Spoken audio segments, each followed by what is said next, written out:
تلاوت کی سورہ زمر میں اللہ تعالیٰ فرماتا ہے قیامت کے دن کا منظر کیسے قیامت قائم ہوگی۔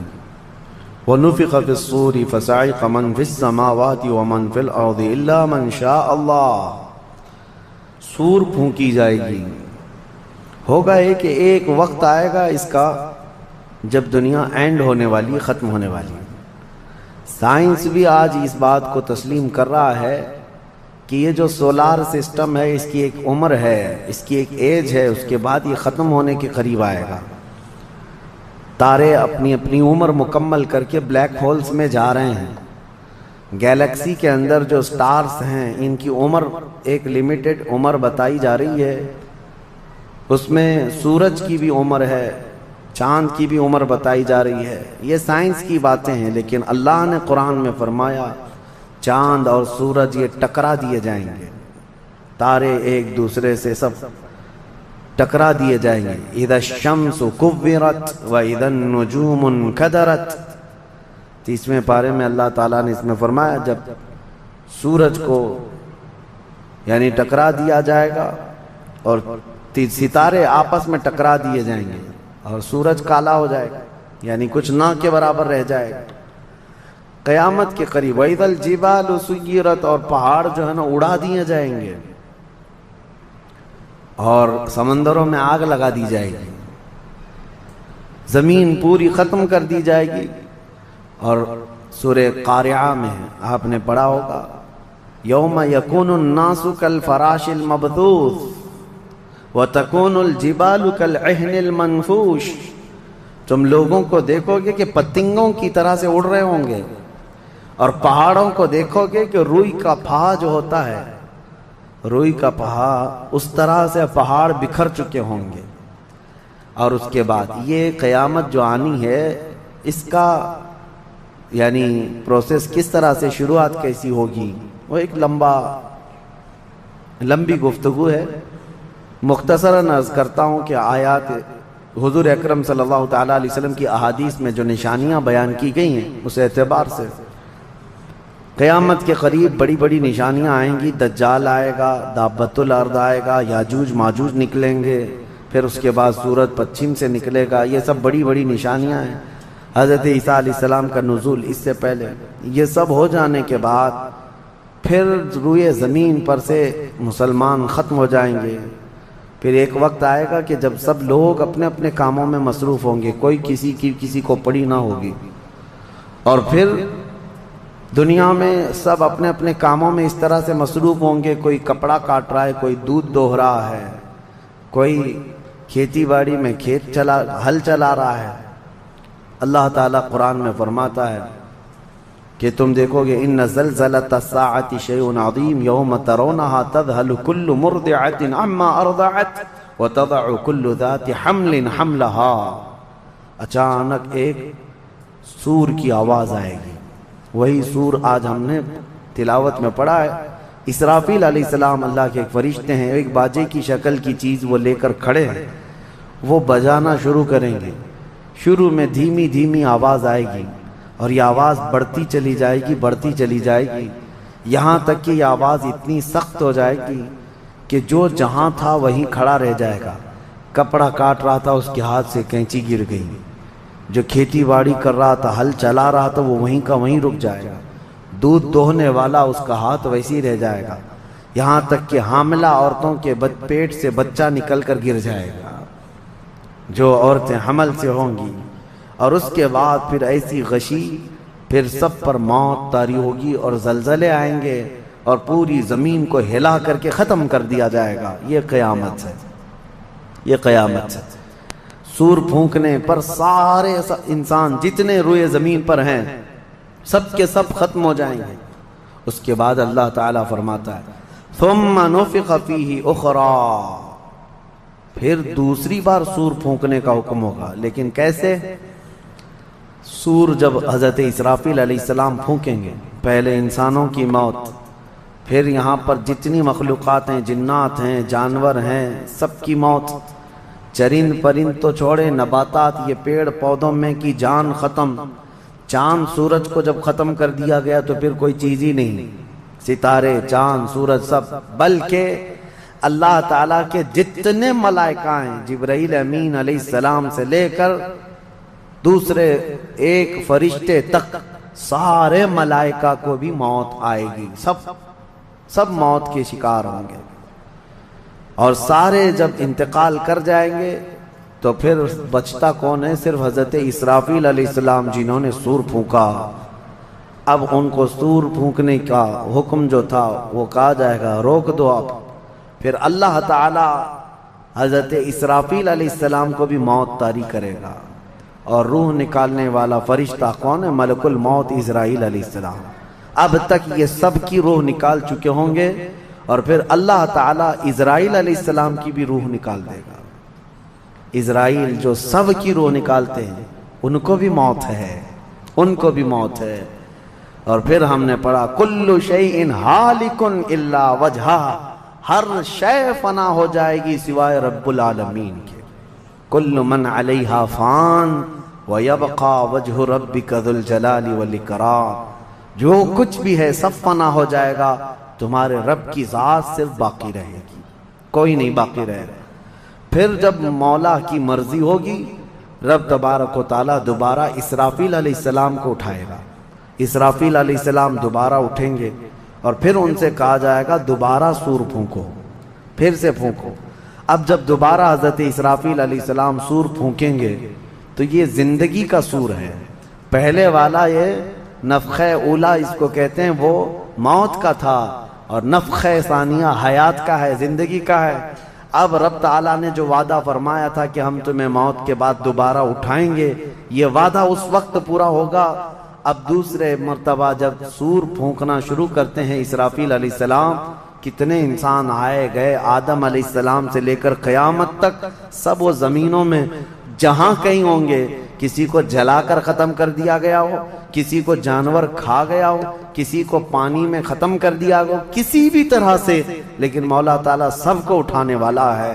لیکن فرمایا حدیث پاک میں ہے کہ یہ دوسری سور پھونکنے کے بعد سب سے پہلے روئے زمین پر جو اٹھیں گے وہ محمد الرسول اللہ کی ذات۔ میرے آقا صلی اللہ تعالیٰ علیہ وسلم فرماتے ہیں میں اپنی قبر سے اٹھوں گا سب سے پہلے، اور محشر کے میدان کی طرف جو حضور جائیں گے تو فرماتے ہیں حضور صلی اللہ علیہ وسلم اٹھیں گے، ان کے بعد ابو بکر صدیق، ان کے بعد عمر فاروق رضی اللہ تعالیٰ عنہ، پھر ساری کائنات کو اللہ اٹھائے گا۔ اور جب رسول کریم صلی اللہ تعالیٰ علیہ وسلم فرماتے ہیں میں میدان قیامت میں اس حال میں آؤں گا کہ میرا ایک ہاتھ ابو بکر کے کندھے پر ہوگا، دوسرا عمر ابن خطاب کے کندھے پر ہوگا۔ یقیناً وہ اس دن کے دولہ ہے، قیامت کا منظر ہے جب رسول کریم صلی اللہ تعالیٰ علیہ وسلم تشریف لائیں۔ اور اس کے بعد رب تعالیٰ نے فرمایا، سورہ زمر میں 2 آیتیں آئی ہیں، وَسِيقَ الَّذِينَ كَفَرُوا إِلَى جَهَنَّمَ زُمَرًا، اب جو کفار تھے ان سب کو کھینچ کر کے لایا جائے گا میدان قیامت میں۔ پہلے تو میں آپ کو بتا دوں پوری تفصیلات قیامت کے میدان میں، اس کے بعد ان آیتوں کی تفسیر پر آتا ہوں۔ پھر جب سب کو اٹھا دیا گیا تو ایک زمین ہوگی، اب وہ زمین کہاں ہوگی وہ اللہ بہتر جانتا ہے کس جگہ، کیونکہ یہ زمین ہے ہی نہیں، یہ آسمان ہے ہی نہیں، تو پھر اس وقت بنے گا کیا یہ اللہ ہی بہتر جانے۔ کہاں بنے گا، کس طرح بنے گا، اس میں ہم نہ سوچ سکتے ہیں نہ مثال دے سکتے ہیں۔ اب آپ مجھے بتاؤ یہ جو زمین جس پہ آپ بیٹھے ہیں یہ ختم ہونے والی ہے، کیا رہے گا نیچے؟ آسمان جو دکھ رہا ہے یہ بھی ختم ہونے والا ہے، پھر کیا رہے گا اوپر ہمیں نہیں معلوم، لیکن اللہ کریم ایک زمین بنائے گا جس کے متعلق کہا گیا وہ تانبے اور پیتل سے بنی ہوئی ہوگی، یہ مٹی والی زمین نہیں۔ اور پھر اس کے بعد سورج کو پھر دوبارہ زندہ کیا جائے گا، اور سورج کو سب کے سروں پر لا کر کھڑا کر دیا جائے گا۔ اب وہ زمین اور جس میں سارے انسانوں کو جمع کر دیا گیا ہے، آپ اندازہ کریں وہ زمین میں نہ کوئی عمارت ہوگی نہ درخت ہوگا، وہ بالکل فلیٹ زمین ہے، صرف میدان ہی میدان ہے۔ ایسا نہیں ہے کہ یہاں پر کوئی میدان اور تھوڑی دور کے بعد کوئی عمارت دکھے گی یا کوئی درخت دکھے گا یا کوئی پہاڑ، نہیں، کچھ نہیں، صرف سیدھی زمین۔ اسی لیے کہ وہاں تم 500 سال بھی اس میدان میں بھاگتے رہو گے تو سائے کے لیے ایک پتا بھی نہیں ملے گا، ایک پتا بھی نہیں، کہاں سایہ حاصل کر سکو۔ لیکن کچھ خوش نصیبوں کے لیے اللہ نے فرمایا کہ عرش کا سایہ انہیں اللہ عطا فرمائے۔ وہ کون لوگ ہیں؟ ان میں کئی لوگ ہیں، جس میں سے ایک ہی میں بتاتا ہوں، رجل تعلق قلبہ بالمساجد، وہ ایسا آدمی جس کا دل مسجدوں میں لگا ہوا ہے، قیامت کے دن اسے اللہ عرش کا سایہ عطا فرمائے۔ آپ کی نماز ہو گئی، بیٹھے کیوں ہیں؟ نماز ہو گئی، نماز کے بعد چلے جانا چاہیے، لیکن تمہارا دل مسجد میں لگا ہوا ہے۔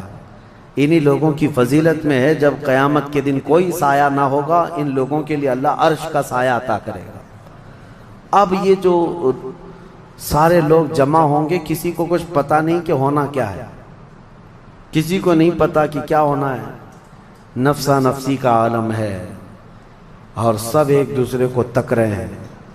اب یہی مسئلہ ہے کہ سارے لوگ وہاں پہ، کفار بھی ہوں گے، مشرکین بھی ہوں گے، جتنی امتیں پہلے آئی تھی وہ بھی ہیں، انبیاء بھی ہیں، اولیاء بھی ہیں، صلحاء بھی ہیں، صحابہ بھی ہیں، علماء بھی ہیں، سب ہیں، لیکن کسی کو کچھ سوچتا نہیں کہ کیا کیا جائے۔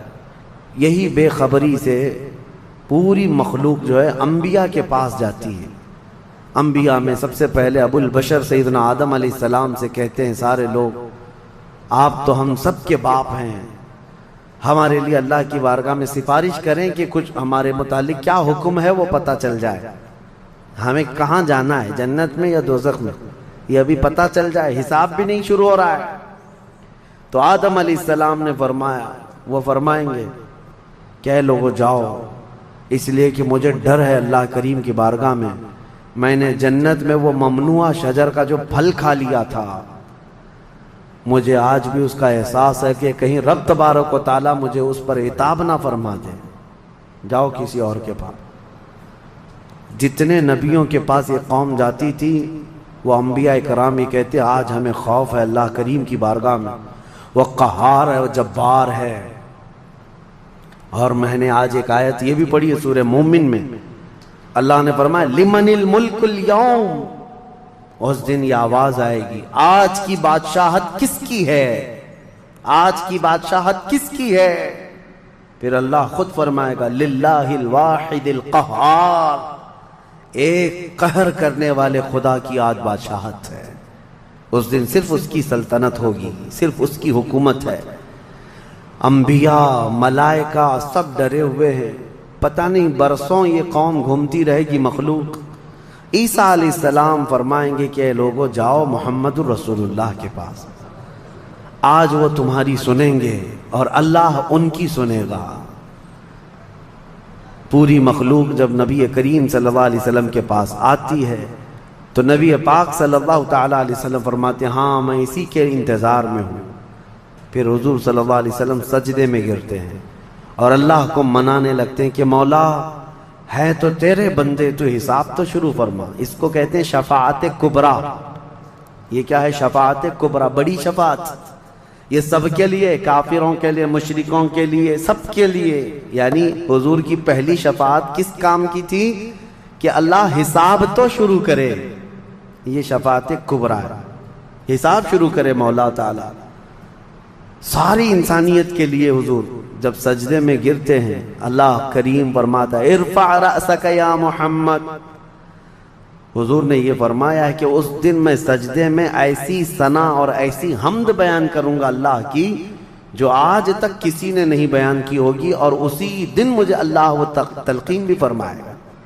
اور جب حضور ثنا کر رہے ہوں گے، اللہ فرماتا ہے ارفع رأسک یا محمد، اے محمد صلی اللہ علیہ وسلم اپنا سر اٹھائیے، آپ مانگیے آپ کو دیا جائے گا، آپ پوچھئے آپ کو جواب دیا جائے گا۔ یہ پہلا سوال ہے اللہ کی بارگاہ میں قیامت کے دن، اور پہلا جواب ہے، باقی کسی بندے کو کوئی جواب نہیں تھا۔ اللہ کی بارگاہ میں حضور نے جب یہ عرض کیا تو رب تعالیٰ فرماتا ہے ملائکہ کو جس کی ڈیوٹی تھی، جس کا کام تھا کہ میدان قیامت میں میزان عمل لگا دیا جائے، حساب و کتاب ہوں، سب کے نامہ اعمال ان کے ہاتھوں میں دیے جائیں، سب کو پڑھنے کا حکم دیا جائے. اب حساب کا آرڈر آ گیا، حکم آ گیا، تو لوگ تھوڑی راحت کی سانس لیتے ہیں کہ چلو حساب شروع ہونے والا ہے. لیکن ابھی اتنا آسان نہیں ہے، اتنا آسان نہیں. اب فرشتے لا رہے ہیں سب کے اعمال نامے. لوگوں کو ایسا لگتا ہے اعمال نامہ یہ 4 پنے کا ہوگا. ہاں، جیسے ایگزام پیپر میں فل شیٹ A4 سائز کی شیٹ لے کر کے بیٹھتے ہیں. قرآن میں تو اللہ تعالیٰ نے فرمایا کہ جب نامہ اعمال فرشتے لے کر کے آئیں گے تو کتنے ہوں گے پتہ ہے؟ تمہاری نظر جہاں تک جاتی ہوگی وہاں تک صرف کتابیں تمہاری ہوں گی، صرف تمہاری کتابیں فرشتے لاد کر کے لا رہے ہوں گے. اس میں سب لکھا ہوگا، زندگی میں جتنی مرتبہ باتیں کیا تھا، جو کچھ بھی کیا تھا، سب ڈیٹیل ہوگا. اور ہر آدمی وہاں پکار کر کے کیا کہتا ہے؟ مالی ھذا الکتاب لا یغادر صغیرۃ ولا کبیرۃ الا احصاها. اے اللہ تو کیسی کتاب بنا دیا، اس میں چھوٹی چیز بھی نہیں چھوڑی گئی، بڑی چیز بھی نہیں چھوڑی گئی، سب لکھ دیا گیا ہے. اور پھر لا کر کے تھما دیا جائے گا. یہ پہلی علامت ہے کہ جس کے سیدھے ہاتھ میں اس کے نامہ اعمال پکڑا دیے جائیں گے، فرمایا گیا اس کے لیے وہیں سے ہلکا پن ہے، بشارت ہے کہ آسانی ہوگی. اور جس کے بائیں ہاتھ میں فرشتوں نے پکڑا دیا تو سمجھ لو کہ اب لمبا اس کا وقت جانے والا ہے، حساب سخت ہونے والا ہے. یہ تو صرف پڑھ کے سنانا ہے اور اس کے بعد پھر پکڑ ہوگی کسی کام پر. یہ تو نے کیوں کیا تھا، اس کی وجہ بتا. یہ تو نے کیوں کھایا تھا، اس کی وجہ بتا. اس کے ساتھ ایسا کیوں کیا تھا، اس کا سبب بتا. صرف پڑھ کر کے سنانا نہیں ہے، جو کیا تھا اس کی وجہ بتانا ہے. اور جب وجہ کچھ نہ ہوگی، حکم آ جائے گا کہ انہیں اوندھے منہ کھینچ کر کے دوزخ کی طرف لے جائیں. یہ قیامت کے دن ہو رہا ہے. اب یہاں پر ایک دوسری شفاعت ہے میرے آقا صلی اللہ علیہ وسلم. اب یہ جو شفاعت ہے یہ خاص امت محمدیہ کے لیے. ایک شفاعت حضور نے فرمائی سارے انسانوں کا حساب شروع ہو جائے. جب حساب شروع ہو گیا تو رب حضور صلی اللہ تعالیٰ علیہ وسلم پھر سجدہ کرتے ہیں اللہ کی بارگاہ میں. اللہ فرماتا ہے محبوب سر اٹھائیں، پوچھیں، آپ کو دیا جائے گا. حضور عرض کرتے ہیں مولا میری امت کی بخشش آسان فرما دے، میری امت کا حساب آسان فرما دے. اب حضور کو اختیار دیا جائے گا. حضور کی یہ بھولی بھالی امت جہاں جہاں ہوگی حضور صلی اللہ علیہ وسلم فرماتے ہیں میں ان کو دور سے پہچان رہا ہوں گا. دیکھو میرے عزیزوں، بھرا مجمع ہے، کتنی امتیں ہیں. ایک صحابی نے پوچھا یا رسول اللہ ہم کو آپ قیامت میں پہچانیں گے؟ حضور نے فرمایا یقیناً پہچانوں گا. کیسے؟ حضور فرماتے ہیں زندگی میں تم جو وضو کرتے تھے، یہ جو اعضائے وضو ہیں چہرہ اور ہاتھ، حضور فرماتے ہیں قیامت کے دن یہ سورج کی طرح چمک رہے ہوں گے. اور اسی چمک سے میں پہچان لوں گا یہ میری امت ہے. جس کے ہاتھ چہرے چمک رہے ہوں. جو وضو ہی نہیں کرتا اس کا کیا چمکے گا؟ لیکن حضور صلی اللہ تعالیٰ علیہ وسلم نے حدیث پاک ہے یہ وضو کے اعضاء کی چمک سے حضور اپنی امت کو پہچان لیں گے. فلاں میرا امتی ہے، فلاں میرا امتی ہے. بہرحال اب اس کے بعد اب میں ان آیتوں کی طرف آتا ہوں. حساب و کتاب ہو رہا ہوگا. سب سے پہلے وہاں پر قیامت کے دن جن کو لایا جائے گا، الگ الگ روایات ہیں، اس میں 3 لوگوں کے متعلق فرمایا گیا ہے. ایک عالم، ایک شہید اور ایک امیر آدمی پیسے والا. حالانکہ تینوں اچھے لوگ تھے. دنیا میں یہ جو امیر تھا بہت پیسہ بانٹتا تھا، اور یہ قاری قرآن تلاوت اچھی کرتا تھا، اور یہ شہید تو جنگ میں شہید ہوا تھا لڑ کر کے. تینوں کا حساب ہو رہا ہوگا. سب سے پہلے رب تبارک و تعالیٰ اس قاری قرآن کو بلائے گا. بتا تو قرآن کیوں پڑھتا تھا؟ وہ کہے گا میں نے تجھے اچھی آواز دی تھی، اچھی آواز دی تھی، تو نے اس آواز کا کیا کیا؟ وہ کہتا ہے میں قرآن پڑھتا تھا بہترین انداز میں. رب تعالیٰ فرماتا ہے تو اس لیے پڑھتا تھا کہ لوگ تیری آواز کی تعریف کریں. کیا آواز ہے؟ اور لوگوں نے تعریف کر دیا. دنیا میں تجھے تیرا بدلہ مل گیا، یہاں قیامت میں کچھ نہیں. جاؤ جہنم میں. مالدار آئے گا، اس سے رب تعالیٰ فرمائے میں نے تجھے بہت مال دیا تھا، کیا کیا؟ کہے گا رب تعالیٰ میں نے غریبوں میں تقسیم کیا ہے، بہت خیرات کیا ہے. اللہ کریم فرماتا ہے کہ تو نے تو یہ نیت سے تقسیم کیا تھا نا کہ لوگ تجھے دیالو کہیں، سخی کہیں، تیری مال کی تعریف کریں، تو لوگوں نے تو وہ تعریف کر دی، دنیا میں جو تجھے ملنا تھا وہ مل گیا، تیری خواہش ہو گئی، یہاں کچھ نہیں، اسے بھی فرمایا جائے گا دوزخ میں ڈال دو۔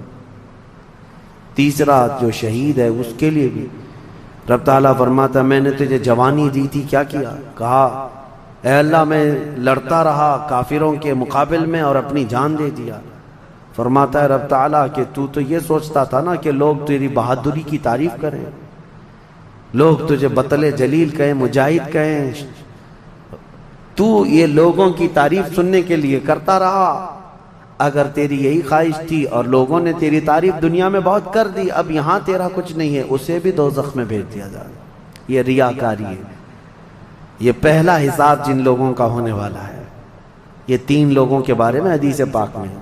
پھر میرے آقا صلی اللہ علیہ وسلم فرماتے ہیں قیامت کے میدان سے اس وقت تک کوئی پیر ہٹا نہیں سکتا جب تک اللہ 5 سوالات نہ کر لے۔ ان میں سے پہلا سوال یہی ہے کہ اللہ فرمائے گا میں نے تجھے جوانی دی تھی، تو نے کہاں خرچہ کیا؟ یہ ہر ایک کو بتانا پڑے گا، ہر ایک کو بتانا پڑے گا۔ اب آپ اپنی اپنی تیاری کر لو کہ کہاں کہاں خرچہ کیا، اللہ کو مجھے بتانا ہے۔ آج اگرچہ تم ہماری باتوں کی طرف توجہ نہیں کرو گے، کیئر نہیں کرو گے، لیکن ایک دن وہ آئے گا جب تمہیں اللہ کی بارگاہ میں کھڑے ہو کر اپنی جوانی کا پل پل بتانا ہوگا، وہاں کوئی چارہ نہیں ہوگا۔ وہی اب آیت کریمہ ہے وَسِيقَ الَّذِينَ كَفَرُوا إِلَى جَهَنَّمَ زُمَرًا حَتَّى إِذَا جَاءُوهَا فُتِحَتْ أَبْوَابُهَا وَقَالَ لَهُمْ خَزَنَتُهَا، کافروں کی جماعت کو فرشتے کھینچتے ہوئے دوزخ کی طرف لائیں گے۔ دوزخ کیسی ہوگی میں انشاءاللہ العزیز اس کو عرض کروں گا آخری میں، رمضان کے اخیر میں، کیونکہ یہ جو عشرہ گزر رہا ہے یہ جہنم سے آزادی کا عشرہ ہے۔ کاش اللہ ہمارا نام بھی آزاد ہونے والوں میں شامل فرمائے کہ جہنم سے آزاد ہونے والوں میں ہمارا نام شامل ہو گیا تو پھر قسمت ہی قسمت سے۔ جب لایا جائے گا دوزخ کے کنارے جماعت کی جماعتیں آ رہی ہوں گی، جماعت، یہاں پر اللہ نے فرمایا زمرہ یعنی بہت کثیر تعداد میں جماعت کو کھینچ کر کے لایا جائے گا، پھر دوزخ کے دروازے کھول دیے جائیں گے، فتحت ابوابها، دروازے کھول دیے جائیں گے، وقال لهم خزنتها، اور جو دربان ہے دوزخ کے دروازے پر حضرت مالک، وہ فرشتے ہیں، بڑے سخت قسم کے فرشتے ہیں، وہ ان سے پوچھیں گے، جو جماعت دوزخ میں ڈالے جانے کے لیے لائی جا رہی ہوگی ان کو پہلے پوچھیں گے الم یأتکم رسل منکم یتلون علیکم آیات ربکم وینذرونکم لقاء یومکم ھذا، اے لوگو کیا تمہارے پاس اللہ کا کوئی رسول نہیں آیا تھا؟ کیا تمہیں اللہ کی آیتیں پڑھ کر کے کسی نے نہیں سنایا تھا؟ یا آج کے دن کے بارے میں تمہیں کسی نے ڈرایا نہیں تھا کہ قیامت آنے والی ہے؟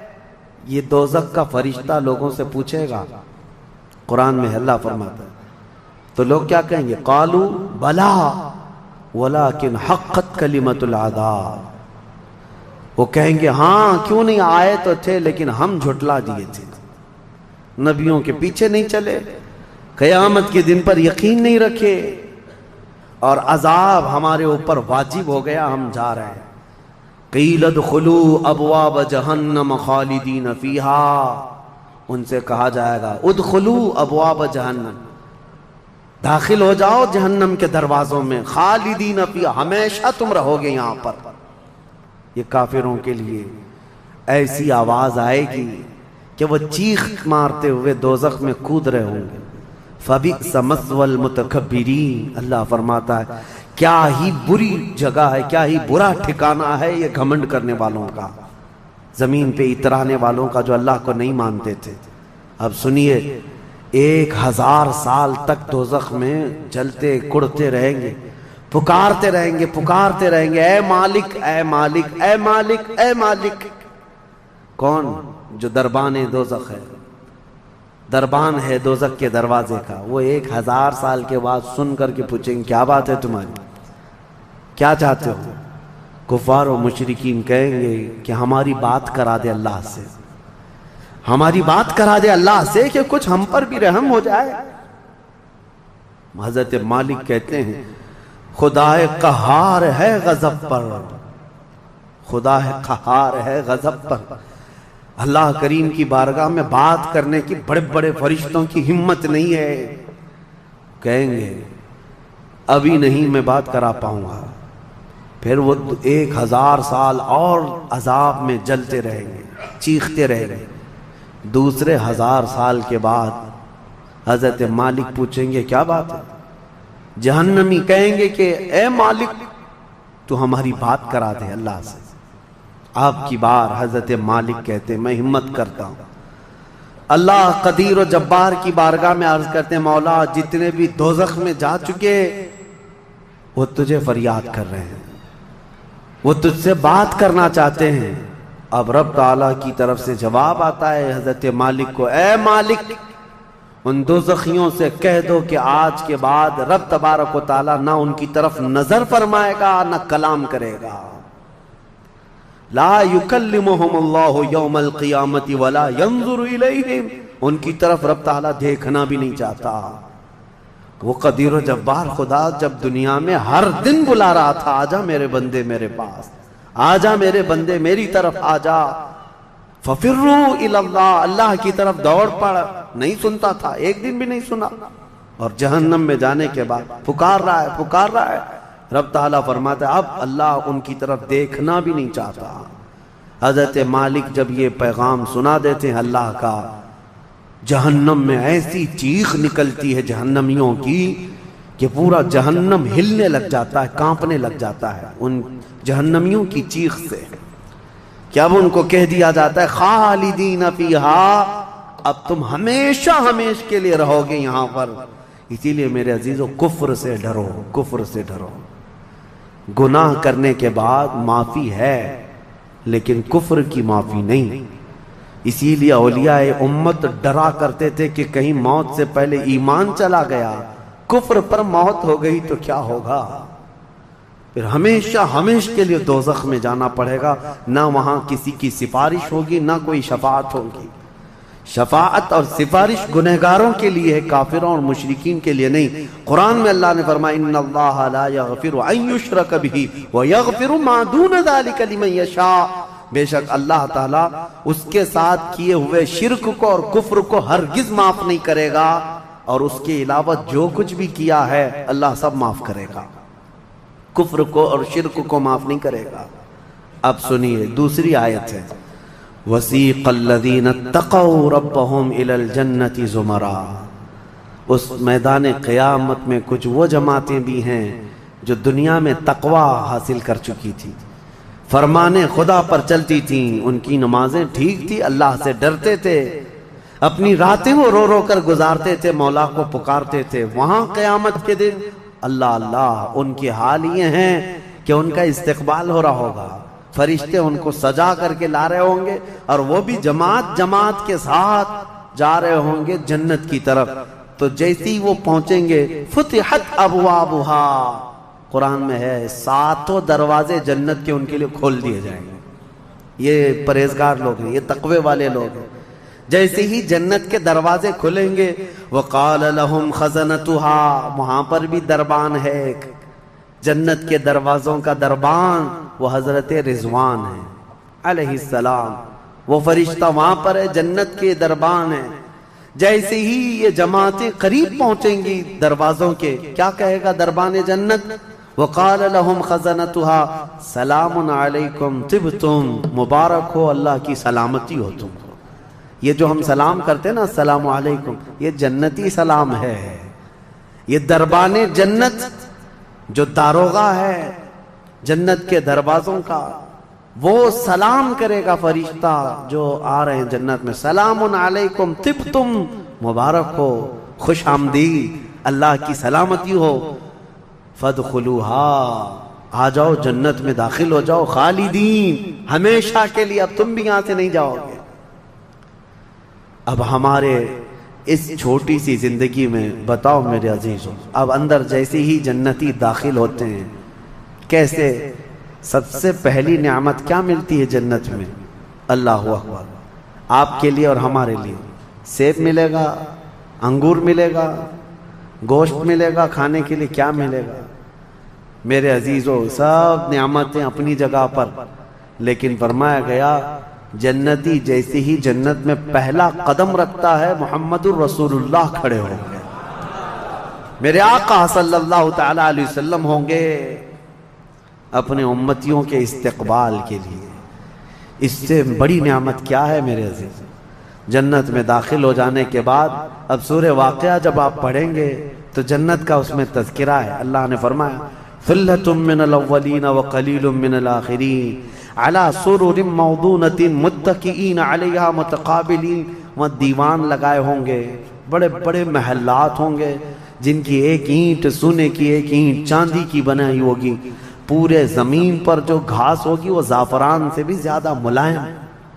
اور اللہ نے کتنی جگہ قرآن میں فرمایا جنات تجری من تحتها الانہار، ایسے باغیچے جن میں نہریں بہ رہی ہوں گی، اور ایسی نہریں جن کا پانی دودھ کی طرح سفید، شہد سے زیادہ میٹھا اور ٹھنڈا۔ یہ ٹھنڈے میٹھے پانی کی نہریں جس کو کوثر اور سلسبیل کہا گیا ہے، یہ جنت کے باغیچوں سے ہو کر گزر رہی ہوں گی۔ جنتی جتنے بھی ہوں گے وہاں پر وہ نہروں کے قریب بیٹھے ہوں گے، ان کے چہرے اتنے چمک رہے ہوں گے، وجوہ یومئذ ناظرہ، ایسے چمک رہے ہوں گے، دمک رہے ہوں گے، 14ویں کا چاند ان کے چہروں کے سامنے پھیکا ہوگا۔ یہ جنتیوں کے چہرے ہوں گے۔ اور وہ اپنے جب جنتی محل میں جائیں گے، ایک محل سامنے ہوگا، دوسرا محل ادھر ہوگا، آمنے سامنے جنتی باتیں کرتے ہوئے بیٹھیں گے۔ یہ قرآن پاک میں اللہ نے فرمایا ان کی خدمت کے لیے غلمان لڑکے بھی ہوں گے، حوران جنت وہ جنتیوں کی خدمت کے لیے ان کی بیویاں وہاں پر بنائی جائیں گی۔ وہ اتنی حسین و جمیل خوبصورت ہیں کہ جنتی کے لیے آج تک نہ ویسی خوبصورتی یا حسن دنیا میں کسی نے سنا ہے نہ دیکھا۔ یہ حوران جنت ہر جنتی کو دی جائیں گی۔ اب اس کے بعد جنت میں پہنچ جانے کے بعد تمہارے لیے کیا نہیں ہوگا؟ ایک طبقہ انبیاء کا ہے، ایک طبقہ جنت میں اولیاء کا ہے، ایک طبقہ شہداء کا ہے، ایک طبقہ صدیقین کا ہے۔ اور پھر جنتی کے لیے قرآن میں ہے جو وہ خواہش کرے گا فرشتے فوراً اس کے لیے وہ حاضر کریں گے۔ جو چیز کی خواہش کرے گا، جس دن تمہاری وہاں خواہش ہوگی کہ مجھے یہاں غریب نواز کا دربار دیکھنا ہے، جنت میں غوث پاک کہاں ہے وہاں جانا ہے، صحابہ میں خلفائے راشدین کہاں ہیں وہاں جانا ہے، انبیاء اکرام کہاں ہیں، شہداء و صالحین کہاں ہیں وہاں جانا ہے۔ جنتی گھوم رہا ہوگا، اور کیا ہی بہتر ہوگا جنتی جب یہ خواہش کرے گا مجھے محمد الرسول اللہ کے محل میں جانا ہے، وہاں بھی اسے پہنچایا جائے گا۔ وہ ہر ایک بڑے سے بڑے انبیاء، صالحین، شہداء اور رسولان اعظام کے ہاں جاتا رہے گا، آتا رہے گا، جاتا رہے گا، آتا رہے گا۔ جنت کی نعمتیں اس کی ختم نہیں ہوں گی، یہاں تک کہ اللہ کریم فرمائے گا حوران جنت کو یہ میرے وہ بندے ہیں جو صرف میری حمد سنتے تھے دنیا میں، اے حوران جنت تم اپنی میٹھی آواز میں اب میری حمد ان کو یہاں سناؤ۔ 100 سال تک وہ حوران جنت انہیں حمد سناتی رہیں گی۔ پھر جنتیوں سے اللہ پوچھے گا پیٹ بھر گیا؟ وہ جنتی کہیں گے مولا اور تیری تعریف سننے کا دل کرتا ہے۔ داؤد علیہ السلام جن کی آواز میں بڑی مٹھاس تھی، رب تعالیٰ فرمائے گا اے میرے داؤد خلیفت اللہ، آؤ ان جنتیوں کو اپنی سریلی آواز میں میری حمد سناؤ۔ اب وہ 100 سال تک سناتے رہیں گے اور جنتی مدہوش ہوں گے اور سنتے رہیں گے، یہ جنت کے ترانے وہاں پر سنائے جا رہے ہیں۔ اس کے بعد پھر رب تعالیٰ فرمائے گا اب تم سیراب ہو گئے کہ داؤد علیہ السلام کی زبان سے تو چڑیاں بھی سننے کے لیے کھڑی ہو جاتی تھی، پرندے بھی ہوا میں رک جاتے تھے۔ اب جنتی کہیں گے کہ مولا اور تیری حمد ہو اور تیری تعریف ہو، ہم سننا چاہتے ہیں۔ رب تعالیٰ جب فرمائے گا اے فرشتوں حجابات ہٹاؤ، اب میں سناؤں گا اور میرے بندے سنیں گے۔ اب یہ جنت کی سب سے بڑی نعمت وجوہ یومئذ ناظرہ الی ربہا ناظرہ، مولا فرماتا ہے چہرے چمک رہے ہوں گے اس بات کے لیے کہ بغیر حجاب کے وہ اپنے اللہ کو دیکھ رہے ہوں گے۔ اس سے بڑی نعمت جنتی کو کچھ نہیں ہے کہ مولا کریم حجابات ہٹا دے گا، جس کے تم یہاں سجدے کرتے ہو، جس سے تم گڑ گڑا کر مانگتے ہو، وہ مولا جنت میں پردے ہٹا دے گا۔ اور فرمایا گیا جنت کی سب سے بڑی نعمت دیدار الہی ہے۔ اسی لیے رمضان میں بھی میرے آقا نے فرمایا افطار کرنے والے کو دو خوشیاں دی جائیں گی، کہ جب بندہ افطار کرتا ہے تو اس کے لیے بھی یہ فرمایا گیا ہے کہ جیسے ہی وہ افطار کرتا ہے، ایک تو اس کے پیٹ ٹھنڈے ہونے کی خوشی ہے، گلا تر ہونے کی خوشی ہے، لیکن دوسری خوشی ہر افطار کرنے والے روزے دار کے لیے کہ رحمان فرمائے گا میں نے تیرا محفوظ کر لیا ہے جنت میں، اب تجھے میں اپنا دیدار کراؤں گا۔ روزے داروں کو اللہ کا دیدار ہوگا تو یہ جنتی جنت میں پہنچ جائیں گے، دوزخی دوزخ میں پہنچ جائیں گے۔ میں نے یہ جو 2 آیتیں آئی تھی اس کی تفسیر آپ کے سامنے رکھ دی، فیصلہ تمہارے پاس ہے، زندگی کیسی گزارو گے۔ لیکن میرے آقا نے فرمایا جنت کا جو راستہ ہے نا وہ کیسا ہے؟ کانٹوں سے بھرا ہوا ہے یہاں دنیا میں۔ جہنم کا راستہ پھولوں سے سجا ہوا ہے، بہت ٹھنڈا ہے، بہت آرام دہ ہے۔ دوزخ کا راستہ، میں الٹا تو نہیں بول رہا، سیدھا ہی بول رہا ہوں، جہنم کا راستہ پھولوں سے سجا ہوا ہے اور جنت کا راستہ کانٹوں سے بھرا ہوا ہے۔ میرے آقا نے فرمایا یہاں دنیا میں کانٹوں سے بھرا ہوا ہے، لیکن اس پر اگر کوئی چل گیا تو وہ کانٹے ختم ہوتے ہی اس کے لیے جنت کے باغات ہیں۔ اور جو دنیا میں ان پھولوں کے راستے کو چن لیا دوزخ کے، جیسے ہی یہ راستہ ختم ہوگا اس کے بعد صرف آگ ہی آگ ہے، آگ ہی آگ ہے۔ چنو کون سا راستہ، تم یہاں کے پھول چاہتے ہو یا پھر آخرت کے باغیچے، یا یہاں کے کانٹے اور آخرت کی آگ؟ یہ تمہارے ہاتھ میں ہے، کس طرح سے تم اپنی زندگی کو متعین کرتے ہو۔ بس یہ رمضان کی آج پہلی طاق رات ہے، ہو سکتا ہے آج شب قدر ہو، اور اللہ کریم کی بارگاہ میں مانگو کہ اے اللہ ہمیں بن مانگے تو نے اپنے حبیب کی امت میں پیدا کیا ہے، اور ہم تیری بارگاہ میں اب سوال کرتے ہیں مولا تو اپنی جنت سے ہم غریبوں کو محروم نہ فرما۔ اے اللہ ہم تیری دوزخ میں ہم تیری جنت میں جانے کے قابل تو نہیں، لیکن تیری دوزخ کا عذاب سہنے کے بھی قابل نہیں۔ بس تو اپنے فضل اور جود و کرم سے ہم سب کی بخشش کر اور ہمیں جنت عطا فرما۔ الہی لست للفردوس اہلا ولا اقوى على نار الجحیم فاغفر ذنوبی بفضل جودک یا اللہ۔ وآخر دعوانا ان الحمد للہ رب العالمین۔ السلام علیکم۔